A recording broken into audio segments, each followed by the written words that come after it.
Hi everyone, I'm Henry. Today's topic is data replication in distributed database system. It doesn't matter if you don't know much about distributed database system or data replication.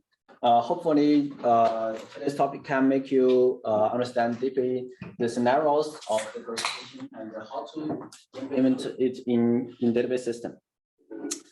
I'm Henry Long. I joined PingCAP 2018. For the past years, I contribute a lot of components in TiDB. For example, the data ingestion, data replication, backup restore, and TiDB cloud deployment tools. And now I run data platform team focus on the dataflow system for TiDB. This is my GitHub. Before I joined PingCAP, I launched some project, open source project. I love open source, so I joined PingCAP to build open source database system. This is my Twitter and my email. Any questions about open source and the database, welcome to contact me for further discussion. Today's topic we are split into 4 sections. The first one, I will introduce the concepts and the scenarios of data replication to make sure we are on the same page. And then I will introduce the design and the implementation of how of the design consideration of the TiCDC. TiCDC is the data replication product of TiDB. And then we have an interactive demo. It's a game powered by TiCDC and TiDB. The last section is the Q&A section. Okay. Before we dive deep into the scenarios, the replication, I think 2 questions we need to answer. The first one is, what is data replication? Anyone want to have a try to answer this question? Anyone? Just copy of data. Okay. Yeah. Data. Yes. Data in database system change dynamically when traffic, write traffic. So the data replication is a process of continuously copying the data, the change the data size from the upstream to the downstream. The downstream can be a system, a streaming system, or a database system. It doesn't matter. So the second question is, what is CDC? Anyone want to try answer this question? It's not the Centers for Disease Control. Okay. Actually, CDC is a program. That's bad answer. There. Data capture. Yeah. That's okay. Right. Actually, it's just a program which is used to implement the data replication purpose. This picture, I want to highlight why CDC is so important. The left side, the left side is the relational database we are using, and the right side is the other data processing components in our data stack. So CDC is a connector. Without CDC, our data stack is incomplete. So CDC is very important. This picture is very, I think, complicated. So I classify into 4 scenarios. The first one is data integration. Data integration is the process of combining different sources into a single and unified view to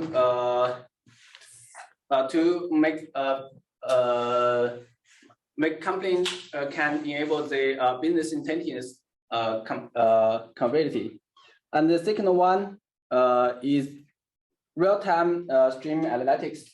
The first one, data integration, just used for offline analysis. And the second one is can make business more agility. The third, okay. The third one is since the the text and the square not match. The second one is the change this part. Change data subscription, which is used for implement the event-driven architecture. We have a demo to demonstrate this.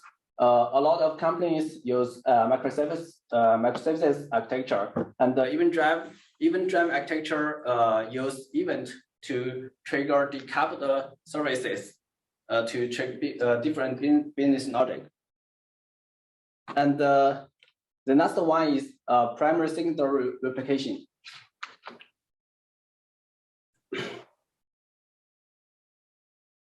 In last decades, a lot of companies use single instance database. So if they want to have a high availability and scalability, they must use primary, secondary replication architecture.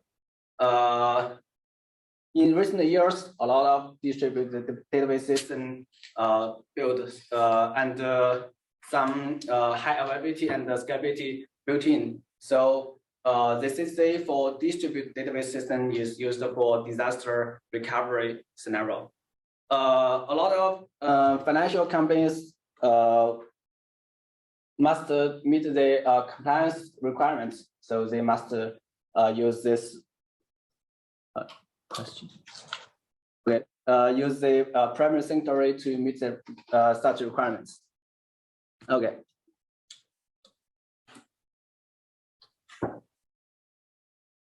Now we jump to the design and the implementation about the data replication. Before we dive into the implementation details, I have a simple question. How many approaches to implement the data replication? Anyone want to have a try to answer this question? Anyone? Okay. I think you can implement it on any point of the data write path. Yes. Yeah, start from application to the on-layer database. Yes. Yes. First, we can implement the data replication at the application layer because it's a data entry point. So before we write the data to the database system, we can write the data to other data system as well. And the second, we can implement the replication inside the database. I will introduce the application layer replication first. If you are an engineer to maintain a system such like this, I think it's very easy because just application and the database. You just write some SQL and there's some code. Finished. One day, if you want to implement data integration, direct is one's choice. You just need to copy and write and paste your code again, and you finish your task. And another day, if you want to push the event to a Kafka, add more code, since it works, we copy more codes and paste more codes. But as business evolution, it's difficult to add more and more downstream tags. So in this case, what will you do? For now, I think there are a lot of disadvantages of implementing data replication in application layer. So anyone? Okay. Are you using?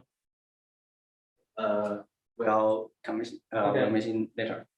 There are a lot of disadvantages to implement replication in application layer. For example, we must to change our application, and we can't keep consistent with between different downstream systems, and we have extra development and extra terminology because you must to know the downstream system. You can you can talk with the system.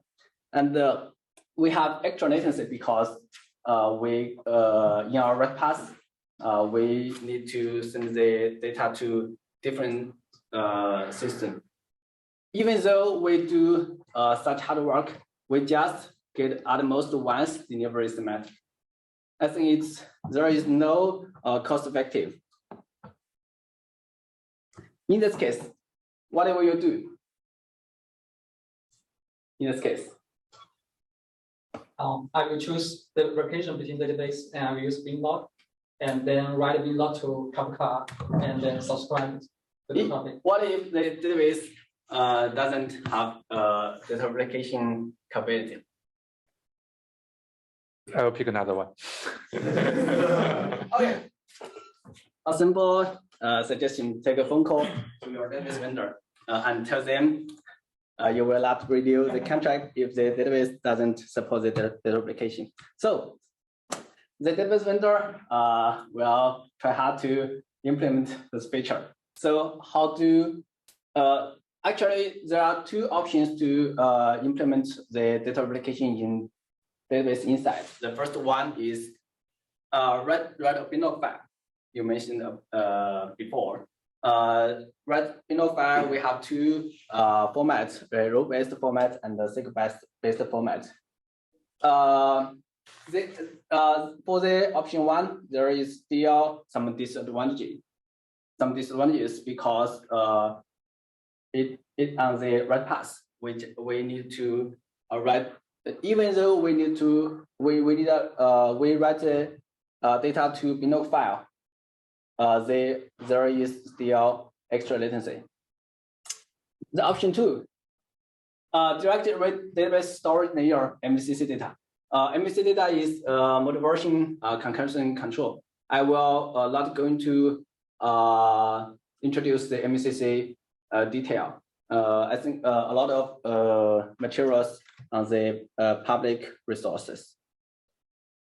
You just need to load read the MVCC data from storage layer and retrieve the change data side. There are a lot of advantages of implementing data replication in the database side because we can reduce the capability for every application and low extra latency and its high availability. Deployment is very flexible because it's an external component. And we can guarantee at least once delivery semantic and easy to extend because we extend in external component and we can upgrade the component individual. The only one disadvantage is implement such a system is very complexity because we must lose the implementation detail of storage layer. For example, the transaction, the MVCC. Okay, I will going to introduce the details of our implementing the TiCDC. This is the high-level architecture of TiDB. This is PD cluster. PD cluster is used to store the metadata of the TiDB cluster. You can is the brain of the whole cluster. The TiCDC is the SQL layer. You can it is a compute load. All the application talk with TiDB and TiDB talk with the storage layer. Our storage layer contain two storage engines. The TiKV is row-based storage engine, and the TiFlash is a columnar storage engine for analytics. So that's all you need to for subsequent slides. This page, I put the TiCDC into the TiDB architecture. TiCDC talk with PD to retrieve the metadata of the storage engine, and then read the change the data from the storage engine. What is PD short for? Basement driver. Yes.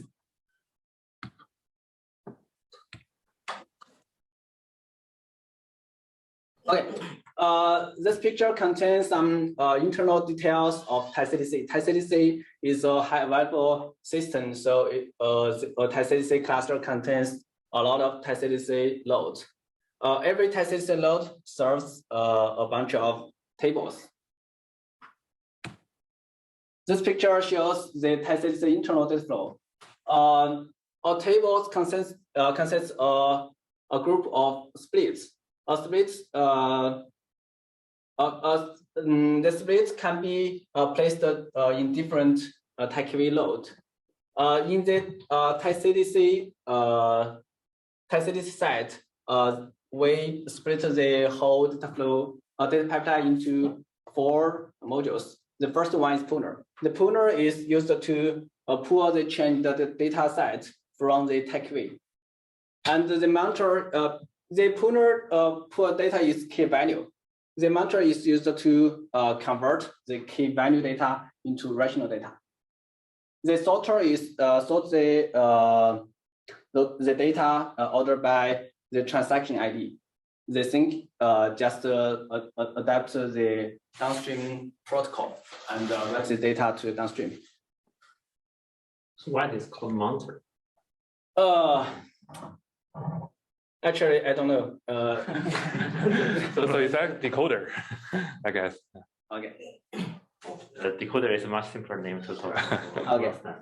So within a database, all the changes are in order delivered. I will mention in the later slide. Okay. There are 6 key points we design the system. The first 4 is to match the TiDB capabilities because TiDB is a horizontal high availability transactional scalable database. So the TiCDC must match the capabilities for the horizontal scanning and high availability ordering guarantee and transaction consistency. The other 2 requirements is from CDC. CDC is used to synchronize the change the data set to the downstream. They must provide a very low latency for the synchronized scenario. Because the CDC is the connector of TiDB and the TiDB system, so we must support multiple downstreams. Does that make sense? Okay. The first one is horizontal scanning. Any system want to have the horizontal scanning capability must to solve 2 key points, I think. The first one is discover the newly added load, and the second is balance the workload among the cluster. So this example, we have 2 load in the TiCDC cluster, and one TiCDC node will come into initiator and success. This is the owner, and then the owner will is responsible for assigning data to itself and peers. In this case, the 2 nodes. In this case, we have 4 tables. Each TiCDC node serves 2 tables. When we add a new TiCDC node, in this case, the owner will discover the new load added to the cluster and try to migrate some workload to the newly added load. How to discover the new load? The owner will watch a specified key, and if new load register, they will put a new key to the key space, and the owner will discover a new load added in the cluster. So it's based on the table, or it's based on the sorted like key string? Based on the PD cluster. I think she's asking that because it's table based, the table 1, table 2. Okay. It's balancing a problem. I think change For now- is based on table. Yes, for now it's based on table. I see. So if a table gets too big, then Yes. Yes. So it involves like data movement from one cluster, from one node to another. Once you just go in this table, right? The data stored on TiKV. When the owner try to migrate workload from this node to this node, just the pooler run in the CDC node, and the data still on the TiKV storage engine. So we can conclude that this is a stateless. Yes. Yes. It will be mentioned in the subsequent slides. so you mentioned it's in order. Does it in order mean it's in order within a table, or it's in order globally within a database, or it's in order within a node? This part with actually in the different stage of the data pipeline, we provide different level of order. Okay. Yes. The next subtopic is availability. There are still two key points. The first one is detect the load failure. In this case, the owner will will detect the second TiCDC load failed and try to migrate and migrate the table 3 to the survival load. In this case, the table 3 will be migrated to the surviving load. What if owner goes down? The surviving node will try to campaign to be the owner, and execute the owner logic, schedule the workload to the surviving nodes. Okay, this is the next subtopic is the ordering guarantee, because every shard output a stream individually. So this is an example of split stream. In this split, we have 3 cases, and the data changed to transaction. Every timestamp represents a transaction. We use resolved TS to indicate the watermark of the stream. The watermark is the minimum applied commit TS. Commit TS actually is the timestamp of a transaction committed. For 2 split scenarios, the pruner will merge the 2 split stream into a merged stream to keep them in order for table level. So this split output of a split level stream. Its order just in the split. The pruner merged a multiple split and output a table level ordered stream. Sorry, what's the key for the order? Key. Yeah. You order by column or which order key? by transaction. Transaction Yeah. ID? In this case, because every transaction may be a cross-table transaction. Yeah. The pruner outputs just one table. So order by the transaction TS. Yes, Okay. ordered by the transaction TS. Okay. Pardon me, who assigned this TIs? PD cluster.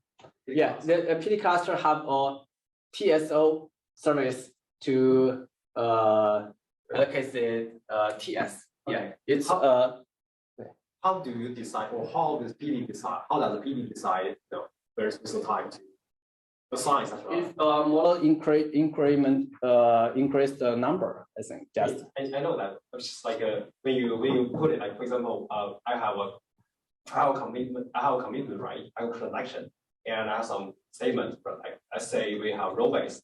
Okay, so you have some statement, and sorry, SQL based. Okay, you have some statement. So how like could you please go back to the previous slides? Yes. Which one? Yeah. So when you do the merge string, right? Okay. Let's say like say N and B, how do you decide like this say A B, and you just say like TS1 resolve, which means okay, I'm sequenced. The errors are already settled. So what's the criteria of sequencing these three events? You say like or three sub module. How is the sequence like this one, or whether this order should be reversed or not? I'm trying to. Based on the value of timestamp. Okay.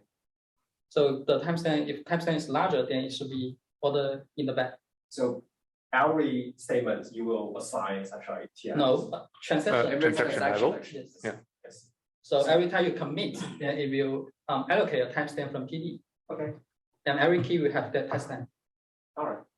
Yeah, the sorter is because the plotter just output table level stream. But a transaction maybe a cross table transaction. So we must keep keep all tables in transaction in same pace. So the order will control will sort all the merge the stream and replace the transaction to the downstream. And control the watermark of the stream. I'm sorry, I lost my mind.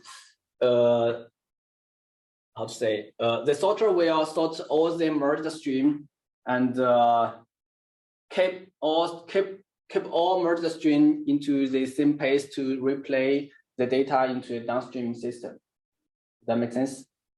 So you have a cache of the table stream? Yes. Before it's being replayed? Yes, we have a cache. Okay. Because we must make sure all the data right to the downstream before this transaction. We will clean the cache to ensure the consistent eventually. So how can you advance your watermark? If the transaction submit to the downstream, I will advance the But TS. Stream they are not still just. I mean, the stream arrive in different pace. What if one stream arrived late? Have a cache. But they have the result timestamp to determine. I think before this, the result type means that if you see this result TS, which means that you have seen all the events happened before this result TS. Then you can all transaction before the result TS has been. Okay. Yeah, the result TS is critical here to determine when to dispose those changes to downstream. Got it. So it's kind of Yeah. So even though you have a lot of CDC nodes, the sorter is on one, basically. Oh, no. They will exchange the TS peer to peer, and only if only if all data before this TS submit to downstream, and the TS will be advanced. The peer-to-peer exchange the timestamp information. So there's any out from your downstream, or just like I send it all and I'm done. I'm just advance my TS. So what's the mark of marking the end of like a TS work? How can I advance? Yeah. I think I go back to how the result TS is computed, right? It's the lower bound of all. Actually, result TS has a very complicated algorithm. I skip this. Basically, Yes. honestly, right? If you have transactions are ongoing, committing, right? I will. If you're interested in this class, I can share you a document about how to calculate the result TS. It's very complicated. Yeah, but basically the idea of committing transaction, the higher and higher timestamp determines the downstream how you can push those changes to because the cluster is a dynamic system. All the split in the TiKV scheduled every second, and some TiCDC load maybe goes down, so it's a dynamic system. We must to determine a watermark in the dynamic system. So we have a very complicated algorithm for this. Also, I think the key thing here is that because a transaction can span multiple nodes, and once you make those changes, because when you commit, this commit happens in asynchronous fashion, which means that those changes, a transaction may commit first, but then you receive changes may arrive later. That's why you have to have some sort of buffer and sort and waiting for the result timestamp before you can safely making sure that you see all the transactions of earlier timestamp and then send it out. Otherwise, you violate those like transaction guarantees. Yeah, that's basically the idea. In addition, then you don't know the order between different nodes, and you need to, in a central place, reorder those things. We have two CDC load and two stream. This stream is table A. This is for table. The transaction. How about we discuss this later, because I Okay, think the people online cannot see the whiteboard. Okay. Yeah. The next subtopic is low latency. We have two program model to retrieve the change data set. The first one is pull model. We can pull out the change data set from TiKV periodically. This is like the Kafka consumer. And we have another way is the push model. We can implement a module in TiKV and to observe the data change and push the data to the TiCDC load in time. We combine the two program model to achieve low latency. They use the pull model to trigger incremental scan. For example, when CDC load bootstrapped, they will send a pull request to the TiKV, and TiKV will scan the chain data and send to the TiCDC load. And after all, the chain data to send to CDC cluster, all the fresh data changed in the TiKV will be use push model, push the latest data to the CDC load. After this, combine the two program model, we can achieve this low latency. In normal case, we can achieve 2 seconds or less in 99%. For the early update and planned, for example, the scale in, scale out, the latency can be less than 10 seconds. In our demo, I will try to kill CDC load to demonstrate this latency. But if some load disappeared, maybe the latency will more larger. Okay, the next subtopic is multiple downstream. It's easy to understand, but it's hard to implement because you need a lot of terminologies about the downstream system. We have a single interface. If we want to support a downstream system, we just implement the interface. It's easy to understand. Yeah, this is the summary of how TiCDC work. Use PD as metadata storage and discovery service.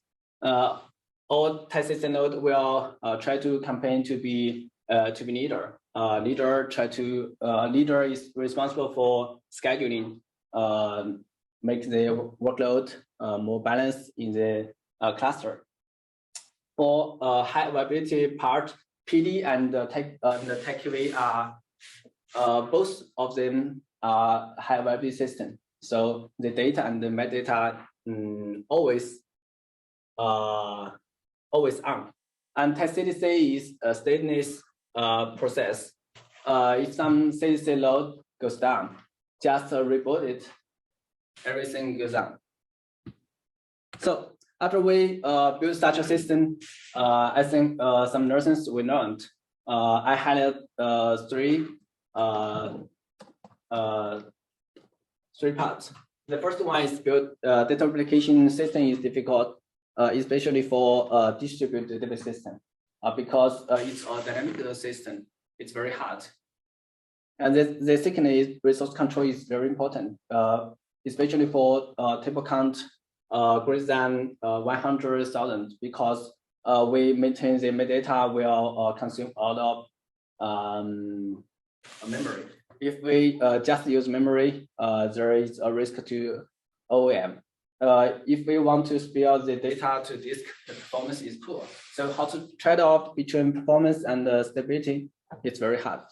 The third one is we need a lot of terminologies to support multiple downstream. Okay, this is the design and implementation of CDC.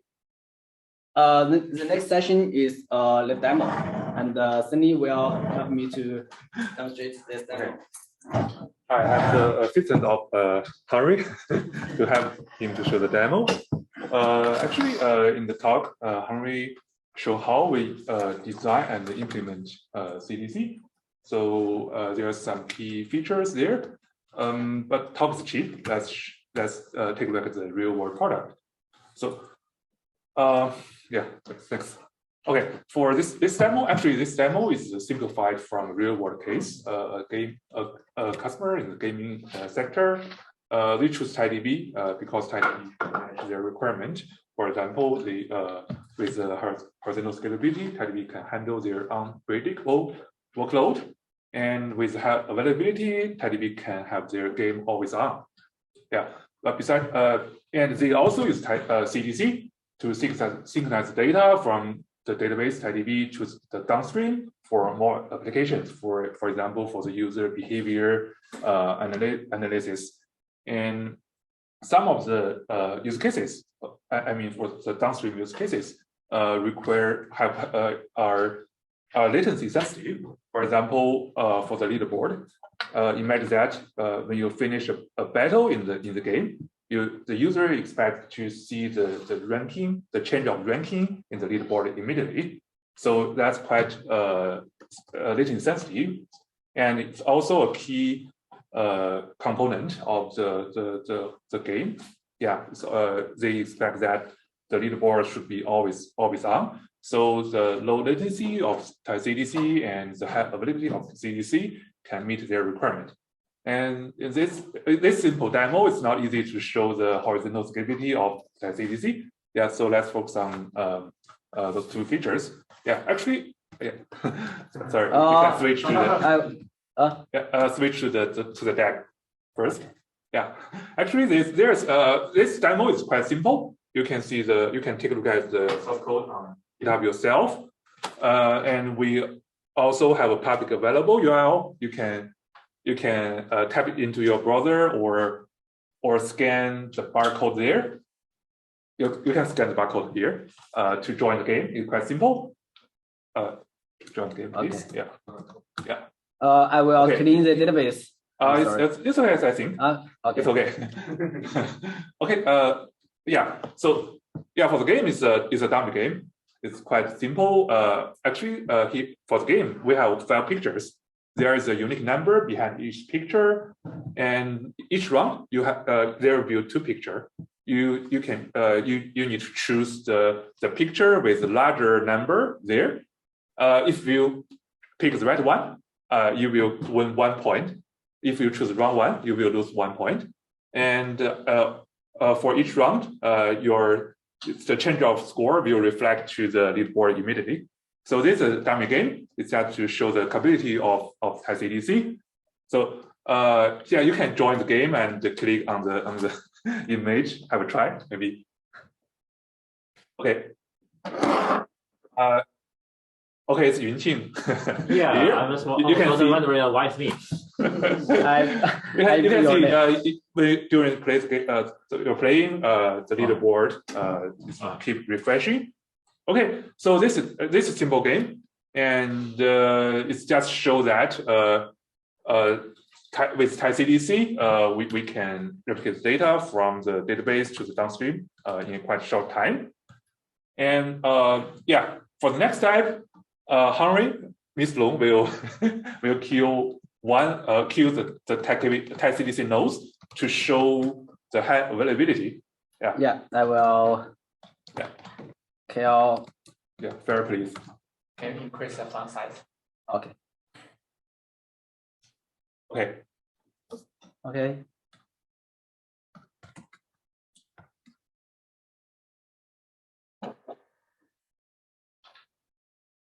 Yeah, here, Henry kill one process of TiCDC. The number is still jump. Yeah. So you can click on the picture to see. You can see even there's one TiCDC instance went away. The system can still synchronize data to the downstream. So that demonstrates availability. Maybe you can queue another one. I think there's only 2 instances are there. Yes. Okay. Okay. Okay, there's only 1 instance, TiCDC instance there.